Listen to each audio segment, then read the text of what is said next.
कालुए से बोलता नहीं खाना बाड़े मुँह फुलाइले उनके फिक्र में राते खाना नहीं खाइले। तोहर गाल लागे गेंदा के फूल जैसे है गोरी फूल।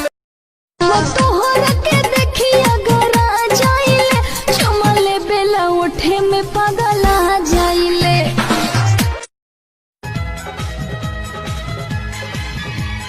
ओ मेरे राजा तो बड़ा नटखट है अपनी तो स्टाइल यारा बस कट्टू दुल्हा हमर खोजाए लगल चलो तो नए अब प्यार रे भैया है रंगदार हमर दे तो तोरा गोली मार तनी दे दो तला है सवारकी के ले जा पत्नी मन खेरे। अरे तो कैसन चाहिए गरमी में ओकरा ही लगेली